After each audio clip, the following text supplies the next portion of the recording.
नमस्कार, मैं हूं दीपाली राणा। आप देख रहे हैं योर मनी, आपका फेवरेट शो जो हर रोज हम लाते हैं ताकि आपकी हेल्प कर सकें आपके भविष्य को बेहतर बनाने में, सही तरीके से फाइनेंशियल प्लानिंग करने में। अगर आपके पास कोई भी क्वेश्चन है निवेश से जुड़ा हुआ, कब शुरुआत करें, कैसे करें, ऑलरेडी की हुई है तो बेहतर है या फिर नहीं, किसी भी किस्म का सवाल अगर आपके जहन में है तो अपने सवाल हमें लिख भेजिए।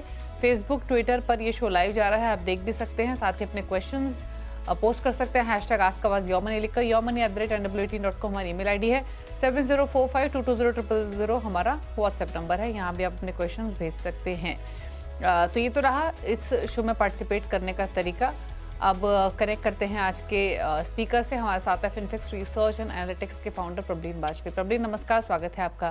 क्वेरीज लेंगे, उससे पहले एक इन्फ्लेशन रिस्क को समझना चाहेंगे, क्योंकि आमतौर पे जब हम लॉन्ग टर्म पोर्टफोलियो व्यूअर्स का डिस्कस करते हैं तो एक सलाह गोल अमाउंट को लेकर जरूर दी जाती है हर एक्सपर्ट द्वारा कि इन्फ्लेशन को ध्यान में रखकर गोल को डिसाइड करें। 2 करोड़ का आप टारगेट लेके चल रहे हैं, 4 करोड़ का टारगेट लेके चल रहे हैं, जो आज उसकी वैल्यू है वो अब से 10 साल 20 साल बाद नहीं होगी, इसलिए इन्फ्लेशन को फैक्टर इन करके चलें। तो आपसे समझना चाहेंगे कि इन्फ्लेशन किस तरीके से अफेक्ट करता है पर्सनल फाइनेंस को, इन्वेस्टमेंट्स को, बताइए। नमस्कार दीपाली। बिल्कुल, जब हम निवेश की बात करते हैं और पोर्टफोलियो बिल्डिंग की बात करते हैं, हम बहुत टाइप के रिस्क हैं जिनको कंसिडर करते हैं, और जो ज़्यादा चीज़ें देखी जाती है अक्सर वो liquidity risk, market risk, business risk, credit risk हैं। इन्फ्लेशन रिस्क जबकि बहुत ज़्यादा इम्पैक्ट करता है हमारी फ्यूचर इन्वेस्टमेंट जर्नी को, और कई बार हम लोग उसको इग्नोर कर देते हैं, इसलिए ये एक बहुत ही इम्पोर्टेंट रिस्क है जिसको कंसिडर करना ज़रूरी है। महँगाई आई थिंक एक ऐसी चीज़ है जो हम सबको अफ़ेक्ट करती है, और बहुत साइलेंटली हम सबकी लाइफ़ में वो प्रेज़ेंट रहती है, and over a period of time हम देखते हैं कि जो आज हम चीज़ें खरीद सकते हैं, मान लीजिए ₹1000 में, वो हम अगले साल नहीं खरीद पाएँगे। स्पेशली फेस्टिव सीजन में, शादियों के सीजन में आई थिंक इन्फ्लेशन का काफ़ी पता चलता है, जो महँगी है। और इस महँगाई को इस जो परचेज़िंग पावर का लॉस है, कि हर साल जो हमारे पैसे की कीमत है, वो कम होते जा रही है। यानी कि जितना हमारे पास पैसा है, वो कमज़ोर पड़ता है, उसकी उतनी कीमत नहीं रहती है कि वो same amount of goods and commodities खरीदे, और इसको हम इन्फ्लेशन रिस्क कहते हैं। अगर दीपाली हमने आने वाले समय के लिए अपने पैसे को इन्फ्लेशन से अधिक नहीं बढ़ाया, या ऐसे निवेश नहीं किए जहाँ पे हम इन्फ्लेशन से ज़्यादा रिटर्न पा रहे हैं, तो हमारे फ्यूचर गोल्स पे रिस्क है। और ये 3 से 4 तरीके से हमें इम्पैक्ट करता है। सबसे पहला हो गया परचेज़िंग पावर, क्योंकि हमारे जितना हमारे पास पैसा है, उसकी कीमत कम होती चली जा रही है। यानी कि विद टाइम अगर हमें same standard of living maintain करना है, तो अगर आज आपको महीने का 50,000 रुपए चाहिए अपने घर के खर्च को मेंटेन करने के लिए, आज से 12 साल बाद आपको 1 लाख रुपए चाहिए होगा, सेम चीज़ों को खरीदने के लिए, सेम हाउसहोल्ड जो आपका खर्चा है उसको मैनेज करने के लिए। सो सबसे पहले हो गया कि हमारी परचेज़िंग पावर को मेंटेन करना ज़रूरी है, इसलिए इन्फ्लेशन रेट को हमें कंसिडर करना है। सेकंड, अगर हमने अपना निवेश ऐसी जगह किया है जहाँ पे हमारे रिटर्न्स अ इन्फ्लेशन को बीट नहीं कर रहे हैं, या बस बराबर हैं, तो हमारे पैसे में कोई भी ग्रोथ नहीं है। यानी कि आने वाले समय में जब हम चाहते हैं कि आज हम लंबे समय 10 से 15 साल है और अपने निवेश करके हम अपने पैसे को बढ़ा पाएँ, वो एक्चुअली नहीं होगा, बिकॉज़ इन रियल टर्म्स हमारे पैसे की ग्रोथ नहीं हो पाएगी। मान लीजिए आज हमने 15 साल के लिए अपना निवेश किया है किसी एफडी में, जहाँ हमें 7% का रिटर्न मिल रहा है। सो नॉमिनल रिटर्न के लिहाज से बहुत अच्छा लगता है। पर यही अगर हमारा इन्फ्लेशन 6% है, तो हमारा जो रियल ग्रोथ है उस पैसे पे सिर्फ 1% का रह जाएगा, और यहाँ अगर हम टैक्सेशन को कंसिडर कर लें, तो और नीचे आ जाएगा, नेगेटिव में चला जाएगा। यानी कि अपने फ्यूचर की रिटायरमेंट कॉर्पस और सेविंग्स को सेव करने के लिए हमें इन्फ्लेशन को फैक्टर इन करना है। एंड तीसरा तरीका जैसे हमें इम्पैक्ट करता है दीपाली इन्फ्लेशन, वो है बोरोइंग कॉस्ट, क्योंकि हम सारे लोन्स लेके कभी गाड़ी खरीदते हैं, कभी हम होम लोन लेते हैं। अगर इकोनॉमी में महँगाई है, तो जो रिज़र्व बैंक्स हैं, वो ज़्यादातर इंटरेस्ट रेट्स को थोड़ा हायर रखते हैं, जिससे हमारी बोरोइंग कॉस्ट भी बढ़ती है। तो वो एक और वजह है जिससे हमें इम्पैक्ट होता है हमारे पर्सनल फाइनेंस को, और हमारा क्योंकि ज़्यादा पैसा लोन्स को चुकता करने में निकल सकता है, हमारा जो अमाउंट इन्वेस्टमेंट्स के लिए हम साइड में रख सकते हैं, वो आगे कम हो सकता है। तो ये कुछ तरीके हैं जिससे हमें इम्पैक्ट करता है, और इसीलिए हम हमेशा ये सलाह देते हैं, जैसे आपने बोला कि जब हम फ्यूचर की बात कर रहे हैं, तो महंगाई को नहीं भूलना है। ये रिस्क हमें हर रोज अपनी वॉलेटिलिटी में नहीं दिखाई देता है हमारे एप्स पे, बट ये बहुत ही ज्यादा आवश्यक है इस चीज पे नजर रखना। चलिए, तो इन्फ्लेशन से जुड़े हुए सभी एस्पेक्ट्स को यहाँ पर एक्सप्लेन किया प्रबलीन ने आसान भाषा में, कैसी आपकी इन्वेस्टमेंट्स को इम्पैक्ट करता है, क्या रिस्क है, क्या ध्यान आपको रखना है इन्वेस्टमेंट करते वक्त। लेकिन चलिए अब बिना देरी के सवाल जवाब के सिलसिले को शुरू करते हैं। प्रशांत सोनी मध्य प्रदेश से हमारे साथ कनेक्टेड हैं। प्रशांत नमस्कार, बताइए क्या सवाल है आपका। नमस्कार मैम, ये मैंने अपना पोर्टफोलियो भेजा है मैम। नमस्ते। ये मैंने सितंबर में मैंने ये SIP शुरू की है 11,200 की। मेरा 20 साल में 1 करोड़ का लक्ष्य है, तो फंड सिलेक्शन कैसा है, इसमें कोई बदलाव करना है या नहीं, आपकी राय जानना चाहेंगे। ओके, क्या सजेशन रहेगा इनका पोर्टफोलियो? क्विकली मैं डिटेल्स शेयर कर देती हूँ। 11,200 की SIP चल रही है, 20 साल में 1 करोड़ का टारगेट है। एक चीज बताइए प्रशांत, ये पोर्टफोलियो आपने हाल ही में बनाया है या इसको समय हो चुका है? नहीं मैम, ये अभी सितंबर में ही बना है। ओके, तो न्यूली क्रिएटेड पोर्टफोलियो है। Parag Parikh flexi cap, Nippon India multi cap, Motilal Oswal mid cap, ICICI Pru blue chip, SBI contra, Tata small cap, ये सभी फंड्स तो 1500 ईच हैं। 1100 ईच डाल रहे हैं क्वांट स्मॉल कैप और बंधन स्मॉल कैप में। बताइए, रिव्यू कीजिए प्लीज इनका पोर्टफोलियो और बताइए सजेशंस। जी, प्रशांत जी का SIP अमाउंट बहुत ही मजेदार है, 11,200। मैं इसके पीछे इनका कारण जानना चाहती हूँ। बट इस निवेश को अगर ये कंटिन्यू करते हैं, पहले हम एक अमाउंट की बात करते हैं दीपाली। प्रशांत जी 20 साल में इस SIP की रकम से अगर कंटिन्यू रहे तो ये करीबन 1.1 करोड़ का एक कॉर्पस क्रिएट कर लेंगे प्री टैक्स। अगर हमने एक स्टेप अप किया 10% का, तब ये करीबन 2.2 करोड़ जमा कर लेंगे नेक्स्ट 20 इयर्स में। पर पहले, क्योंकि अभी हमने इन्फ्लेशन की बात की, मैं प्रशांत जी को एक बार यहाँ पे छोटा सा एक रिमाइंडर दूंगी कि प्रशांत जी, जो आपने ये हम बड़े-बड़े गोल्स बात कर रहे हैं कि आप 1 करोड़ और 2 करोड़ क्रिएट कर लेंगे। 20 साल बाद जो 1 करोड़ है, अगर हम 6% का इन्फ्लेशन लेके चले, तो उसकी कीमत बहुत ही कम रह जाएगी। आज के आप मान लीजिए 31-32 लाख के करीब उसकी कीमत रह जाएगी। और अगर हमने 2.2 करोड़ भी क्रिएट किया, तो वो आज के 67-68 लाख के करीब उसकी कीमत होगी। तो आप प्लीज़, जब आपको मौका मिले, आप अपने निवेश में डेफ़िनेटली इंक्रीमेंट करते रहिएगा। 10%, 15%, 20%, जैसे-जैसे आपकी सैलरी बढ़ती है। अभी आपके बहुत अच्छा 20 इयर्स का इन्वेस्टमेंट होराइज़न है, तो आपको कंपाउंडिंग का बहुत बेनिफिट मिलेगा। और ये सारी कैलकुलेशंस हमने 12% के XIRR पे की हैं, जो आई थिंक एक रियलिस्टिक एस्टिमेट है इंडियन मार्केट्स के लिए।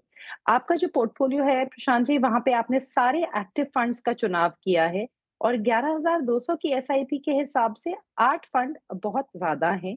तो मैं चाहूँगी कि आप इसको कंडेंस करके 4 फंड्स में समेट लें अपने पोर्टफोलियो को, और यहाँ पे कुछ बदलाव हैं। सबसे पहले तो आप स्मॉल कैप में 3 फंड्स आप मत चुनिए, तीनों अच्छे हैं, ऐसा नहीं है कि कोई खराब है, पर आप एक से कंटिन्यू करिए। मेरी सलाह होगी आप टाटा स्मॉल कैप से कंटिन्यू कर लीजिए। आपका जो लार्ज कैप फंड है, कॉन्ट्रा है, फ्लेक्सी कैप है, उनमें भी डिसेंट इनफ ओवरलैप है। तो मेरी राय ये होगी कि आप अपने मल्टी कैप को कंटिन्यू करिए निप्पॉन के, और अपने लार्ज कैप को आप जो आपने आईसीआईसीआई को चुना है, आप आईसीआईसीआई के ही निफ्टी 50 इक्वल वेट इंडेक्स में अपनी एसआईपी कर लीजिए instead of the active large cap. और हमें यहाँ पे जरूरत नहीं है इस टाइम पे कॉन्ट्रा और फ्लेक्सी कैप की। उसके अलावा आप एक mid cap index fund add कर लीजिए। तो टोटल आपके पास 4 फंड्स होंगे। आप मोतीलाल का एक्टिव फंड में अभी डाल रहे हैं, अच्छा फंड है, पर 20 इयर्स के होराइजन के हिसाब से आई वुड लाइक कि आपका जो कोर है वो पैसिव फंड्स में हो। तो लार्ज कैप में निफ्टी 50 इंडेक्स, मिड कैप में 150 इंडेक्स आप मोतीलाल का ही ले लीजिएगा, निपॉन का multi cap and Tata small cap. I think that's more than sufficient इस टाइम के लिए। और जब तक इनमें आपकी एसआईपी 10 से 15 हजार एक स्कीम में नहीं पहुंच जाती, तब तक आपको और फंड्स ऐड करने की जरूरत नहीं है। तो बहुत ज्यादा फंड्स की जरूरत नहीं है, सिर्फ 4 ही फंड्स रखिए पोर्टफोलियो में। वो 4 फंड्स कौन से हो सकते हैं? Nifty 50 equal weight index fund, Motilal Oswal mid cap 150 index fund आप रख सकते हैं। इसके अलावा आप रख सकते हैं निपॉन इंडिया मल्टी कैप और Tata small cap. Step up करना पड़ेगा हर साल 10% के आसपास, ताकि आप अपने गोल को हासिल कर सके। तो ये सजेशन आपके पोर्टफोलियो को लेकर दिए गए हैं। बात करते हैं अगले कॉलर से। प्रताप कुमार हमारे साथ कनेक्टेड है ओडिशा से। प्रताप नमस्कार, बताइए क्या सवाल है आपका? नमस्कार मैम, मैम तो 9 फंड में अभी इन्वेस्टमेंट कर रहा हूँ मैम, तो वो मैम सही है या रेक्टिफिकेशन चाहिए? और बाकी ये मैम एसेट एलोकेशन एक है, और उसमें asset allocation fund of fund जोड़ना चाहिए, चाहूँगा मैम, तो करूँगा क्या? नहीं, एसेट एलोकेशन से जुड़ा हुआ क्या सवाल है आपका? Asset allocation fund of fund ICICI का, वो जोड़ूंगा क्या? ओके, ठीक है। तो एक नया फंड ऐड करने का सोच रहे हैं, fund of fund asset allocation ICICI का, वो सवाल इनका है। प्लस जैसे इन्होंने मेंशन किया, इनके पास काफ़ी सारे फंड्स हैं, Nippon India large cap, Parag Parikh flexi cap, Quant small cap, HDFC mid cap, ICICI Pru multi cap, Kotak multi asset allocation, साथ ही इन्होंने लिया हुआ है ICICI Pru equity and debt, SBI contra. 16 साल का इन्वेस्टमेंट है, 9,000 की SIP ऑलरेडी चल रही है और 1.25 लाख कॉर्पस इन्होंने इकट्ठा कर लिया है। बताइए क्या सजेशन रहेगा इनके लिए? जी, प्रताप जी को दीपाली, मेरा सजेशन होगा कि इनकी 9,000 की जो SIP है, इनका 16 साल का होराइजन है और इनकी उम्र देखते हुए लग रहा है कि इनके रिटायरमेंट की तरफ का ये कॉर्पस है। ये करीबन 60 लाख जमा कर पाएंगे एट 12% एग्जा IRR, अगर हमने 9,000 की SIP से कंटिन्यू किया।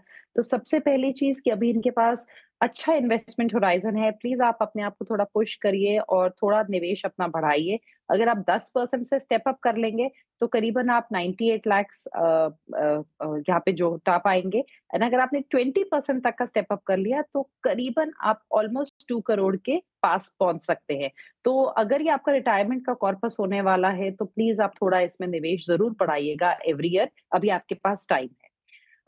क्योंकि जैसे अभी हमने डिस्कस कर रहे हैं कि इन्फ्लेशन के लिहाज से पैसे की कीमत तो घटती चली जा रही है, तो आपका जितना बड़ा कॉर्पस हो उतना अच्छा है। आपके पोर्टफोलियो में प्रताप जी 9,000 की SIP में 9 फंड हैं, तो मैं अगेन ये घटा के 3 या 4 फंड्स पे ही लाना चाहूंगी। वैसे तो 3 भी बहुत है, पर चलिए आपने इतने फंड्स ले रखे हैं तो हम इसको 4 पे रखते हैं। यहाँ पे आप अपना लार्ज कैप कंटिन्यू कर लीजिए निपॉन का, आप अपना HDFC का मिड कैप कंटिन्यू कर लीजिए, अपना स्मॉल कैप कंटिन्यू कर लीजिए और अपना ICICI का मल्टी कैप कंटिन्यू कर लीजिए। तो ये जो 4 फंड हैं आप इनको कंटिन्यू करके चलिए और आपको इस टाइम पे और किसी फंड की रिक्वायरमेंट नहीं है। जब इनमें SIP आपकी अगेन मिनिमम 5-5 हज़ार या 10-10 हज़ार जाने लगे तब हम कोई और फंड यहाँ पे ऐड करेंगे, अदरवाइज़ ये सफिशिएंट होंगे। अगर क्योंकि आपने काफ़ी हाइब्रिड फंड्स चुन रखे हैं और अभी जो आपका सवाल है एसेट एलोकेशन का, वो भी एक तरीके से हाइब्रिड का ही फॉर्मेट हो जाता है, क्योंकि वहाँ पे हम डिफरेंट एसेट क्लासेस में निवेश कर रहे हैं थ्रू द फंड्स। मेरी राय ये होगी कि हाइब्रिड का कोई भी फंड, अगर आपका ये रिटायरमेंट का कॉर्पस है, तो अभी आप 5 से 7 साल रुक सकते हैं और उसके बाद एक फंड आप जोड़ लीजिएगा अपने हाइब्रिड का। इस टाइम पे रिक्वायरमेंट नहीं है, अभी हमें ग्रोथ देखनी है आपके पोर्टफोलियो में। ठीक है, चलिए, तो ये रही सलाह आपके पोर्टफोलियो को लेकर। स्टेप अप जरूर करें अपने गोल को हासिल करने के लिए। 60 लाख अदरवाइज आप इकट्ठा कर सकेंगे 16 सालों में। अगर ज़्यादा बड़ा टारगेट लेकर चल रहे हैं तो आपको स्टेप अप करना पड़ेगा। 10% स्टेप अप करेंगे तो लगभग 1 करोड़ का कॉर्पस इकट्ठा कर लेंगे। 20% स्टेप अप करेंगे तो लगभग आप 2 करोड़ के आसपास का कॉर्पस इकट्ठा कर सकेंगे। 3 से 4 फंड ही रखें, large mid cap multi cap की डाइवर्सिफिकेशन ज़रूरी है पोर्टफोलियो में। बात करते हैं निखिल सिंह से, मध्य प्रदेश से हमारे साथ कनेक्टेड हैं। निखिल नमस्कार, बताइए क्या सवाल है आपका? नमस्कार मैडम, हमारा सवाल ये है मैडम, हमने पोर्टफोलियो भेजा हुआ है हमारा। नमस्ते। हमने जो पोर्टफोलियो बनाया आपका प्रोग्राम देख के ही बनाया है और इसमें मैं 2-3 साल से इन्वेस्टेड हूँ। और इसमें मैं ये चाहता हूँ कि हमने जो सिलेक्शन ऑफ फंड है हमारा, ये ठीक है कि नहीं है, कि ओवर डाइवर्सिफिकेशन है किसी फंड में, ये थोड़ा सा मुझे रिव्यू चाहिए। और मेरा अभी जो फंड वैल्यू है लगभग 23 लाख रुपए है और ये मुझे लगभग 1.5 करोड़ रुपए चाहिए नेक्स्ट 10 ईयर में। ओके, 1.5 करोड़ चाहिए अगले 10 सालों में। 23 लाख पोर्टफोलियो की वैल्यू है। 31,300 इनकी फिलहाल पोर्टफोलियो की वैल्यू है। 31,300 की SIP चल रही है। 10 साल का होराइजन ये लेकर चल रहे हैं। अब पूछ लेते हैं क्या सजेशन रहेगा। फिलहाल इनके पास जो फंड्स है उसमें Edelweiss balanced advantage, SBI small cap, साथ ही इनके पास है DSP mid cap, SBI gold fund, Parag Parikh flexi cap, Kotak emerging equity, HDFC flexi cap और एक्सिस का ब्लू चिप। बताइए क्या सजेशन रहेगा इनके लिए? जी निखिल जी ने बहुत सारे फंड्स अपने पास रखे हैं, 8 फंड है और इनका कॉर्पस अच्छा है दीपाली। तो इनका पहले टारगेट की अगर हम बात करें तो नेक्स्ट 10 इयर्स में इवन विद 12% एक्सआईआरआर एक्सपेक्टेशंस ये 1.4 करोड़ तक आराम से जमा कर लेंगे। तो अगर हमें थोड़ा भी ज्यादा रिटर्न मिला तो ये अपने गोल को ऑलमोस्ट अचीव कर लेंगे, पर ये प्री टैक्स है तो ऑब्वियसली टैक्सेशन का इम्प्लीकेशन होगा उस टाइम पे। अगर थोड़ा सा अपना होराइजन एक्सटेंड कर पाते हैं, क्योंकि कंपाउंडिंग का रियल जो बेनिफिट है वो हम 10 साल के बाद देखते हैं। तो अगर थोड़ा-सा भी अपना इन्वेस्टमेंट होराइज़न बढ़ा पाएँगे तो वहाँ पे इनको काफ़ी फ़ायदा रहेगा और अपने जो कॉर्पस जो इकट्ठा कर पाएँगे वो बढ़ जाएगा। तो डेफिनिटली मेरी सलाह होगी। इनका जो पोर्टफोलियो है उसमें 2 flexi cap, 2 mid cap, 1 balanced advantage, 1 large cap, 1 small cap और 1 गोल्ड है। आप गोल्ड को कंटिन्यू कर लीजिए, आप अपने स्मॉल कैप को भी कंटिन्यू करिए, आप बैलेंस्ड एडवांटेज को भी कंटिन्यू कर सकते हैं। आपके फ्लेक्सी कैप को भी आप दोनों को कंटिन्यू कर लीजिए, बिकॉज़ दोनों में हमारे पास लार्ज कैप एलोकेशन काफ़ी है। पर क्योंकि अगर हम 2 फ्लेक्सी कैप्स को कंटिन्यू करेंगे, मैं चाहूँगी आप अपने एक्टिव लार्ज कैप फंड को स्टॉप करके होल्ड कर लीजिए। आपको एग्ज़िट करने की ज़रूरत नहीं है। तो जो आपका एक्सिस का ब्लू चिप फंड है, उसमें आप निवेश और मत करिए, पर आप उसको होल्ड कर लीजिए और उसको बढ़ने दीजिए अपने रफ्तार पे, जैसे वो इन्वेस्टेड रहने दीजिए अपने आप को। और जो आपके मिड कैप में 2 फंड्स हैं, डीएसपी एंड कोटक, उसमें भी आप डीएसपी को स्टॉप करके होल्ड कर लीजिए। तो यहाँ पे आपके 2 फंड्स जो हैं, उनमें अब एसआईपी नहीं जाएगी, तो आप अपने एक्जिस्टिंग जो बाकी फंड्स हैं, उनमें एसआईपी बढ़ा सकते हैं, जितना-जितना एलोकेशन जा रहा था। और अगर आपका थोड़ा भी लॉन्ग टर्म का आगे भी निवेश कुछ कंटिन्यू हो सकता है आगे चल के, तो डेफिनिटली मेरी सलाह होगी कि आप एक पैसिव फंड जोड़ लीजिएगा और आपके पोर्टफोलियो को देखते हुए एक लार्ज मिड 250 इंडेक्स फंड मेरे ख्याल से सही रहेगा। आप उसको ऐड कर सकते हैं, बट ये ऑप्शनल है। बट आप डेफिनिटली 2 फंड्स को स्टॉप करके होल्ड करिए एंड अपना अमाउंट बाकी फंड्स की तरफ डाइवर्ट करिए। एंड अगर आप उधर नहीं डाइवर्ट करें, तो आप ये एक पैसिव फंड जोड़ सकते हैं। चलिए, तो सलाह दी गई है आपके पोर्टफोलियो को लेकर, अकॉर्डिंगली आप स्ट्रैटेजी बना सकते हैं। रुकने इसी के साथ एक ब्रेक के लिए, ब्रेक के उस पर कुछ और क्वेश्चन जल्द वापस आते हैं।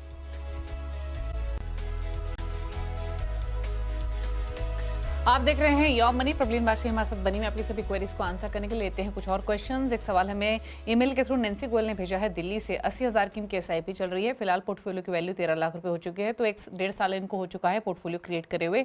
20 ईयर्स का इनका टाइम होराइजन है। 17 साल में 2 करोड़ का टारगेट है, 20 साल में 2.5 करोड़ का टारगेट है। कौन से फंड्स हैं इनके पास एग्जिस्टिंग?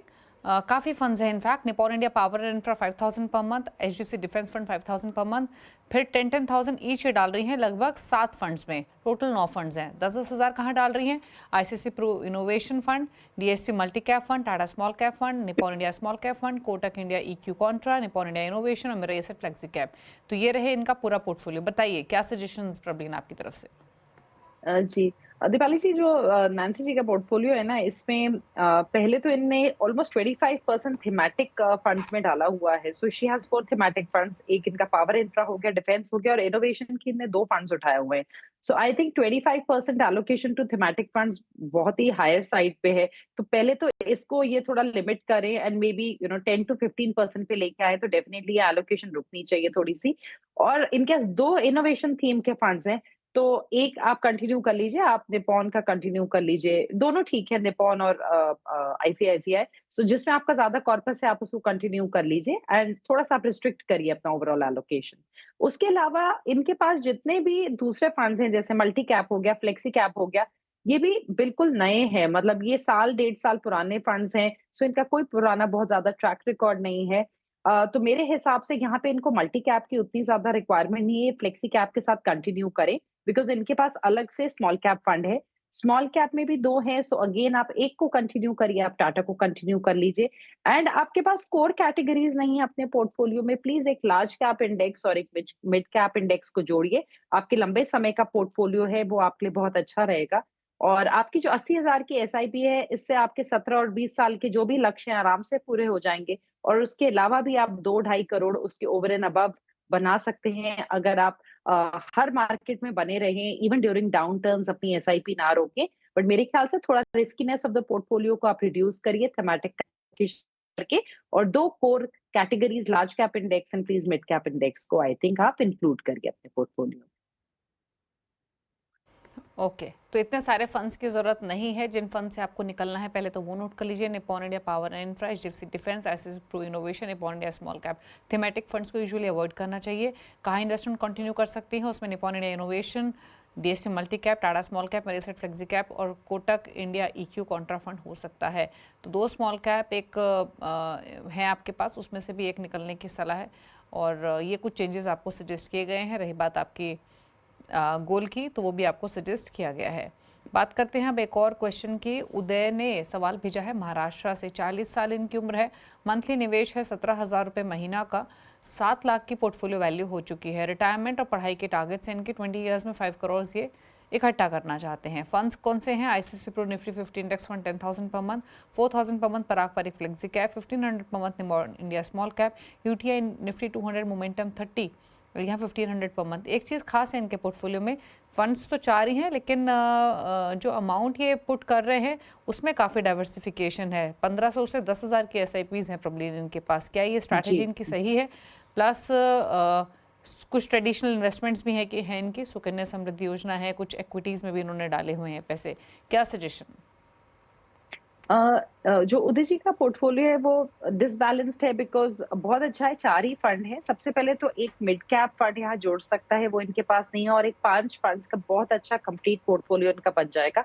पर जैसे आप बोल रहे थे दीपाली कि एक 10,000 एक स्कीम में जा रहे हो और सिर्फ 1,500 दूसरी में, तो आप प्लीज इसको इक्विटेबल करो। आप 3-3 हजार आप सारों में करिए सो दैट आपको पूरा ग्रोथ का बेनिफिट हो, आपका स्मॉल कैप मोमेंटम में भी एलोकेशन हो। सो एक बार आपने उसको इक्विटेबल कर लिया और एक मिड कैप फंड जोड़ लिया, then I think your portfolio is complete. आप अपने म्यूचुअल फंड्स की जो निवेश है उससे आप नेक्स्ट 20 इयर्स में 2.3 करोड़ जमा कर सकते हैं, अलॉन्ग विद जो आपका ऑलरेडी लमसम है 12% XIRR। और अगर आपने 10% का स्टेप अप कर लिया इस 17,000 की SIP के ऊपर, तो आप 4 करोड़ तक बना पाएंगे। और उसके साथ जब हम सुकन्या समृद्धि और आपके स्टॉक पोर्टफोलियो और बाकी इन्वेस्टमेंट्स को जोड़ेंगे तो आप लगभग अपने 5 करोड़ के लक्ष्य के पास पहुंच जाएंगे। बट मेरी जो यहाँ पे एक क्वेश्चन है, आपने अपने बेबी के लिए जो 2 महीने का है उसके लिए और आपने रिटायरमेंट के लिए बोला है, पर आपके जो बाकी ट्विन बच्चे हैं जो 11 इयर्स के हैं, हमारे पास 7 इयर्स के हिसाब से कोई निवेश आपने मेंशन नहीं किया है, तो आप प्लीज एक बार चेक करिएगा कि आप वहां पे किस एलोकेशन को यूज करना चाहते हैं, बिकॉज उससे फिर आपका 20 इयर्स का टारगेट डिफर कर जाएगा। So that's important. Other than that बस आप एक फंड मिड कैप जोड़ लीजिए एंड अपनी इन्वेस्टमेंट्स को इक्विटेबल करके आई थिंक आप you can be very close to your goal overall. Okay, चलिए, तो सजेशन आपके पोर्टफोलियो को लेकर दिए गए हैं, अकॉर्डिंगली आप स्ट्रैटेजी बना सकते हैं। पूछ लेते हैं प्रॉब्लम के टॉप 4 फंड्स, यानी वो फंड्स जो प्रॉब्लम के रडार पर हैं एक कंप्लीट पोर्टफोलियो के तौर पर। बताइए problem. Deepali, current market scenario को देख के with 3 to 5 year horizon I think एक बैलेंस्ड एडवांटेज फंड एक अच्छी इन्वेस्टमेंट हो सकती है, जहां पे हम बहुत ज्यादा हाई रिस्क नहीं लेना चाहते हैं। अगर हम स्मॉल कैप्स की बात करें तो I think Tata small cap looks good. ये फंड इसलिए because in down side protection I think अच्छी है इस फंड में। लार्ज कैप के लिए एक again simple choice Nifty 50 equal weight index, and जहां पे हम एक एक्टिव फंड देखना चाहते हैं कि हमें डिफरेंट मार्केट कैप्स का एक्सपोजर मिल जाए, वहां के लिए एक मल्टी कैप फंड, सो निपॉन मल्टी कैप। चलिए, थैंक यू प्रॉब्लम शो में आने के लिए और सभी क्वेरीज को आंसर करने के लिए। इसी के साथ एक ब्रेक के बाद भी खबरें CNBC आवाज पर। नमस्कार।